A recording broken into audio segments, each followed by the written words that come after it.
मैं doctor L ध्रुवंशी, राजनीति विज्ञान विभाग, गोविंद सारंग शासकीय विधि महाविद्यालय भाटापारा में पदस्थ हूँ। मुझे बीए द्वितीय वर्ष पाश्चात्य राजनीतिक चिंतन के अंतर्गत मैकियावेली के राजदर्शन को देन अथवा आधुनिक युग का जनक या सृष्टा के संबंध में अध्यापन करने को कहा गया है। मैकियावेली को राजनीतिक चिंतन को देन में मैकियावेली आधुनिक युग का जनक है। वास्तव में मैकियावेली पुनर्जागरण के शिशु है और पुनर्जागरण आधुनिकता का प्रारंभ करता है। मैकियावेली को आधुनिक युग के जनक कहने का तात्पर्य यही है कि मैकियावेली आधुनिक युग से प्रारंभ होता है और मध्य युग से मैकियावेली अपना अंत करता है। अर्थात आधुनिक युग मैकियावेली से प्रारंभ होता है और मध्य युग का अंत हो जाता है। डॉयल ने लिखा है कि मैकियावेली ही प्रथम विचारक था जिसने राष्ट्रीय राज्य के लक्षणों की विवेचना तथा राजनीतिक सावयवी की धारणा को जन्म देने का प्रयास किया है और इसीलिए इसी प्रयास के कारण वह प्रथम विचारक कहा जा सकता है। राजनीतिक दृष्टि से मध्ययुग की प्रमुख 3 विशेषताएं थी। पहला सामंतवाद, दूसरा धर्म पर आधारित पोपतंत्र और तीसरा पवित्र रोमन साम्राज्य। मैकियावेली धार्मिक आधार पर राजनीतिक साम्राज्य का विरोधी था और दांते की भांति उसने विश्व साम्राज्य की कल्पना नहीं की। वह तो राष्ट्रीय राज्य को ही मानव मस्तिष्क की सर्वोत्तम अभिव्यक्ति मानता था। इसलिए वह इटली को एक राष्ट्रीय राज्य के रूप में विकसित होते देखना चाहता था। इसीलिए मैकियावेली के राजदर्शन को देन या आधुनिक युग का सृष्टा अथवा जनक कहलाने के लिए राजनीतिक चिंतन में मैकियावेली का योगदान इस प्रकार है। पहला, नागरिक कानूनों को सर्वश्रेष्ठ स्थान। मैकियावेली ने मध्ययुगीन विचारकों के समान दैवी और प्राकृतिक कानूनों को कोई महत्व नहीं दिया, केवल नागरिक कानूनों को ही सर्वोत्तम बताया। उनके मतों में सब प्रकार के मुख्य आधार नागरिक कानून ही है, इसलिए जिससे देश का संचालन किया जाएगा। दूसरा, राष्ट्र राज्य का संदेश वाहक। जिस प्रकार प्राचीन राजनीतिक विचार का केंद्र बिंदु नगर राज्य था, उसी प्रकार आधुनिक राजनीतिक विचार का केंद्र बिंदु राष्ट्र राज्य है। आधुनिक युग के प्रारंभ में एक महत्वपूर्ण विचार परिवर्तन का है, इसलिए पवित्र रोमन साम्राज्य तथा पोपतंत्र दोनों की शक्ति तथा सम्मान क्रम हो गया, जिससे यूरोप में शक्तिशाली राष्ट्र राज्यों का उदय हुआ। इन राजाओं ने निरंकुश राजनीतिक शक्ति के आधार पर धर्म की सत्ता को समाप्त कर दिया। आधुनिक युग के प्रवर्तक विचारकों ने इस राष्ट्रीय राज्य की कल्पना का प्रतिपादन किया है, समर्थन किया है, इसलिए मैकियावेली उसमें सर्वप्रमुख माना जाता है। तीसरा, प्रभु सत्ता के सिद्धांत का प्रतिपादन। मैकियावेली ने शासक की शक्ति को अखंड और अविभाज्य बताकर प्रभु सत्ता के सिद्धांत का प्रतिपादन किया। उसके इस सिद्धांत को बोंदा और हाब्स ने विकसित करके राज्य के अनिवार्य अंग बनाया। इसलिए मैकियावेली संप्रभुता के विचार को भी आधुनिक युग की प्रतीक का धारणा कहा जा सकता है। अतः मैकियावेली प्रभु सत्ता के सिद्धांत का प्रतिपादक है। चौथा, व्यक्तिवाद का संदेशवाहक। मैकियावेली ने एक और राज्य को अपने संरक्षण के लिए सभी प्रकार के उचित और अनुचित साधनों का प्रयोग करने की अनुमति दी और उसको अपने नागरिकों के जीवन और संपत्ति को सुरक्षा प्रदान करने का आदेश दिया। इस प्रकार राज्य द्वारा व्यक्तियों के जीवन और संपत्ति संबंधी सभी अधिकारों में हस्तक्षेप किए जाने का कड़ा प्रतिबंध लगा दिया। आधुनिक युग की एक विशेष प्रवृत्ति व्यक्तिवादी विचारधारा है। मैकियावेली ने शासन को यह परामर्श दिया कि प्रजाजन के धन का किसी भी दशा में अपहरण नहीं किया जाना चाहिए। मैकियावेली इस दृष्टि से व्यक्तिवाद का संदेशवाहक भी है। पांचवा, राजनीति को धर्म और नैतिकता से पृथक। राजनीति बहुत लंबे समय से धर्म और नैतिकता में उलझी हुई थी। राजनीति के प्रश्न पर मूलतः धर्म और नैतिकता की समस्याओं से संबंधित कई गुत्थियां उलझे हुए थे, जिसके कारण मैकियावेली ने सबसे प्रमुख राजनीति का धर्म और नैतिकता का त्याग किया, धर्म और नैतिकता को पृथक्करण किया। मैकियावेली ने राजनीति और धर्म और नैतिकता से पृथक करके धार्मिक और नैतिक प्रश्नों को राजनीतिक जीवन और कल्याण की आवश्यकताओं के अधीन कर दिया। मैकियावेली धर्म और नैतिकता से मुक्त राजनीति का प्रणेता है।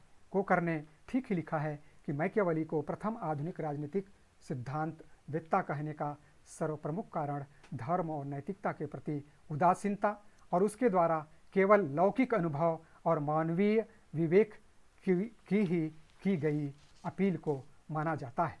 उपयोगितावाद और भौतिकवाद के प्रतिपादक आधुनिक युग में भौतिकवाद और उपयोगितावाद का भी एक विशिष्ट स्थान है। मैकियावेली इस संबंध में भी अग्रणी है।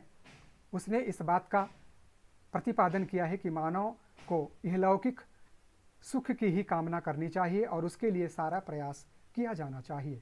उसने यह कहकर कि मनुष्यों में दुख से बचने और सुख से स्वाभाविक इच्छाएं जागृत करने की भावनाएं होती है, उपयोगितावाद के सिद्धांत को भी जन्म दिया। सातवां, प्रथम राजनीतिक वैज्ञानिक। मैकियावेली को प्रथम राजनीतिक वैज्ञानिक का स्थान प्रदत्त करते हुए कैटलिन लिखता है कि मैकियावेली प्रथम राजनीतिक वैज्ञानिक है। राजनीति वैज्ञानिक के रूप में उसका महत्व दोहरा है। वह शक्तिवाद के सिद्धांत एवं राजनीतिक विज्ञान के पद्धति का समर्थक है। इसलिए मैकियावेली राजनीतिक वैज्ञानिक दार्शनिक माना जा सकता है। आठवां, यथार्थवाद।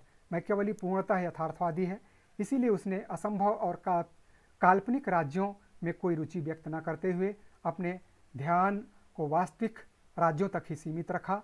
वास्तव में विश्वास करने के कारण ही उसने राज्य का वास्तविक कार्य और विश्वास किया, राज्य के संरक्षण और संवर्धन के लिए निरंतर प्रयास किए। नौवां, राज्य को आधुनिक स्थिति का निरूपण। आधुनिक युग के राजनीति में राज्य शब्द का प्रयोग जिस अर्थ में किया जाता है उसका प्रचलन मैकियावेली को ही जाता है। सिवाइन लिखता है कि प्रभुसत्ता संपन्न राजनीतिक समाज के रूप में आधुनिक भाषाओं में राज्य शब्द के प्रचलन का श्रेय मैकियावेली की रचनाओं को ही जाता है, जिन्होंने राज्य की महत्वपूर्ण स्थिति का निरूपण किया। मैकियावेली ही प्रथम विचारक था जिसने यह विचार किया कि राज्य की उत्पत्ति दैवी या ईश्वरीय न होकर समाज के बल का परिणाम है। 11वां, व्यवहारिक राजनीति का ज्ञान। यूरोप की व्यवहारिक राजनीति का जितना स्पष्ट ज्ञान मैकियावेली को था उतना उसके समय के किसी भी व्यक्ति को नहीं था। समकालीन राजनीतिक परिवर्तनों का आधार मैकियावेली ने ही प्रारंभ किया, इसलिए भविष्य में राजनीतिक गतिविधियों के मुख्य तत्ववेत्ता मैकियावेली ही बने। 12वां, संघीय राज्य के प्रथम विचारक। मैकियावेली ने इटली के लिए एक कॉमनवेल्थ के निर्माण का विचार भी रखा। उसका कहना था कि एक बार राज्यों को विभाजित कर उन्हें अधीनता में कर लेना, फिर एक ऐसा संघ राज्य बनाना चाहिए जिसमें शासन की शक्ति कुछ सीमा तक इकाइयों में विभाजित होनी चाहिए। आधुनिक युग में विशाल राज्यों के लिए संघीय व्यवस्था ही सबसे अधिक व्यवहारिक है और मैकियावेली ने चाहे संघ राज्य के सारे तत्वों पर विचार न किया हो, लेकिन उसने संघात्मक राज्य के कल्पना को निश्चित आकार दिया है। 13वां, वैयक्तिक व सार्वजनिक नैतिकता में अंतर। मैकियावेली ने वैयक्तिक और सार्वजनिक नैतिकता में स्पष्ट अंतर करते हुए दोहरे नैतिक मापदंड का निर्माण किया। उनका कहना था कि वैयक्तिक रूप से चोरी, हत्या, कपट, विश्वासघात आदि अनैतिक कार्य है, पर सार्वजनिक या राज्य के हित की दृष्टि से ये कार्य अनैतिक नहीं है। उदाहरण के लिए भाई की हत्या करना वैयक्तिक दृष्टि से जघन्य पाप है, किंतु रोम के संस्थापक रोमुलुस द्वारा अपने भाई की हत्या को पाप नहीं ठहराया गया, क्योंकि वह राज्य के हित के लिए किया गया था। 14वां, आधुनिक अध्ययन पद्धति के अनुयायी। मैकियावेली आधुनिक अध्ययन पद्धति के दृष्टि से आधुनिक युग के भी जनक है। पर्यवेक्षण, परीक्षण, यथार्थवादी दृष्टिकोण और वैज्ञानिक तटस्थता, विश्लेषण और ऐतिहासिक आधार पर आधुनिक अध्ययन पद्धति के प्रयोग मैकियावेली ने ही किया है। 15वां, सत्ता को राजनीति व कूटनीति का समर्थन। राजनीतिक व्यवहार की वस्तु स्थिति जो आधुनिक युग में भी स्पष्टता दिखाई देती है, ऊपर से हेय बताते हुए भी प्रायः सभी राजसत्ता, रणनीति, पावर ऑफ पॉलिटिक्स व कूटनीति, डिप्लोमेसी पर चलकर अपने उद्देश्यों की सिद्धि को पूर्ण करते हैं। इसलिए मैकियावेली ने राष्ट्र के उद्देश्यों की पूर्ति के लिए खुले रूप से इसका प्रयोग किया। 16वां, गणतंत्रीय शासन प्रणाली का समर्थक। मैकियावेली ने अपने ग्रंथ डिस्कोर्सेज में गणतंत्रीय संस्थाओं का समर्थन किया है। वह जनता की आवाज़ को ईश्वरीय आवाज़ मानता था। उसने राजाओं की तुलना में प्रजा की बुद्धि और निर्णय शक्ति में अधिक विश्वास किया। इस प्रकार वे जनता को सर्वोच्च माने, जिसके कारण गणतंत्रीय शासन व्यवस्था के समर्थक माने जाते हैं। यह एक अत्याधुनिक विचार है, जिसके कारण भी मैकियावेली को आधुनिक युग का सृष्टा कहा जाता है। निष्कर्षतः मैकियावेली के विचारों को गलत समझे जाने के कारण उसकी कठोर आलोचना की गई। राजनीति विज्ञान में मैकियावेली को उसके अनैतिक सिद्धांतों के कारण धूर्तता, मक्कारी और छल कपट का भी प्रतीक माना गया, किंतु वास्तव में अपनी पुस्तक द प्रिंस में मैकियावेली लिखता है कि जो शासक लोग हमेशा करते हैं, उसी की सबसे बड़ी विशेषता यह है कि उसने तत्कालीन राजनीतिक जीवन का यथार्थवादी दृष्टिकोण प्रस्तुत किया। शासकों को, उन कुकृत्यों को, अनैतिक कार्यों को खोल कर रख दिया जिस पर अब तक पर्दा पड़ा था। इसलिए राजनीतिक चिंतन के इतिहास में उसने जो योगदान दिया है, उसका निष्पक्ष मूल्यांकन करने पर अपनी इच्छा के विरुद्ध यह मानना पड़ता है कि राजनीतिक चिंतन के क्षितिज में मैकियावेली का एक विशिष्ट स्थान है, जिसके कारण मैकियावेली के महत्व, प्रभाव और राजनीतिक देनों को अस्वीकार नहीं किया जा सकता। मैकियावेली के संबंध में मैक्सी ने ठीक ही लिखा है कि मैकियावेली ने राजनीतिक की नैतिकता को भ्रष्ट नहीं किया, वह तो सदियों पूर्व हो चुका था। उसने उस निर्दयी, स्पष्टवादिता के साथ उच्च पदों पर प्रतिष्ठित व्यक्तियों में पाए जाने वाले पवित्र कष्टों के दम्भपूर्ण ढोंग का पर्दाफाश किया। उसकी प्रशंसा की जानी चाहिए। उसे इस बात का श्रेय दिया जाना चाहिए कि वह सच्चा तथा आधुनिक राष्ट्रीयता का एक अग्रदूत है।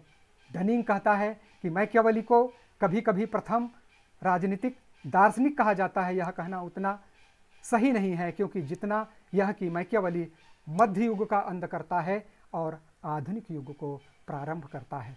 इस प्रकार कोकर ने ठीक ही लिखा है कि मैकियावेली तो प्रथम आधुनिक राजनीतिक सिद्धांत वेत्ता है। वह धर्म और नैतिकता के प्रति उसकी उदासीनता को स्पष्ट करता है और उसके द्वारा केवल लौकिक अनुभव और मानवीय विवेक को ही परिलक्षित करता है। इस प्रकार मैकियावेली प्रथम आधुनिक राजनीतिक वैज्ञानिक था। यह कहना सच है कि मैकियावेली आधुनिक युग का सृष्टा है, जनक है। धन्यवाद।